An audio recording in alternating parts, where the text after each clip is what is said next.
اللہ تعالیٰ اپنی مہربانی فرمائیں، اللہ اپنی بارگاہ میں قبول فرمائیں، اللہ تعالیٰ ہم سب کو اللہ اپنے ایمان پہ قائم رکھے، اللہ اپنے دین پہ قائم رکھے، نیک رستے پہ، اپنی حق حلال کسی کی حق تلفی نہ ہو، آگے نہ کسی کی حق تلفی، کسی پر کوئی ظلم زیادتی نہ ہو،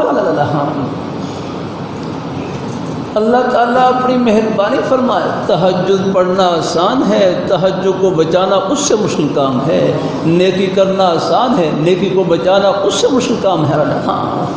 اللہ رحمۃ اللہ علیہ فرمائے لگے آدمی نیکی کرتا ہے لیکن بعض گناہ ایسے ہوتے ہیں کہ وہ نیکیوں کو کھا جاتے ہیں۔ اللہ یہ حسد کے بارے میں آتا ہے، ان الحسد یاکل الحسنات کما تاکل النار الحسد، ختم یا یہ حسد، یہ جلنے کی بیماری، یہ نیکیوں کو اس طرح کھا جاتی ہے جس طرح آگ لکڑیوں کھا جاتی ہے۔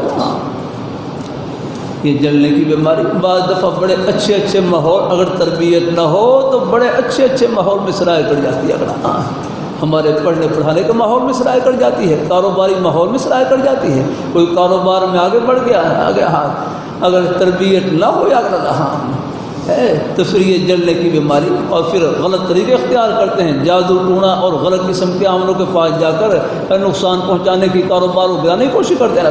غلط بات ہے۔ اللہ تعالیٰ اپنی مہربانی فرمائے۔ میرے حضرت سے ایک صاحب پوچھنے لگے میرے اندر یہ حسد کی بیماری ہے، جلنے کی بیماری ہے کہ بعض ساتھی کام میں، پڑھنے پڑھانے میں، عہدہ اور منصب میں، کاروبار میں آگے بڑھ جاتے ہیں، ان کے کام کو دیکھ کر، ان کی ترقی کو دیکھ کر دل میں حسد محسوس ہوتا ہے، جلن محسوس ہوتی ہے، میں کیا کروں؟ اللہ والوں کے عجیب جملے فرمائیں لگے، حسد کی بیماری کا علاج یہ ہے، جلنے کی بیماری کا علاج یہ ہے کہ جن کے بارے میں حسد محسوس ہو، جلن محسوس ہو، نام لے کر ان کے حق میں دعائے خیر کریں۔ ہے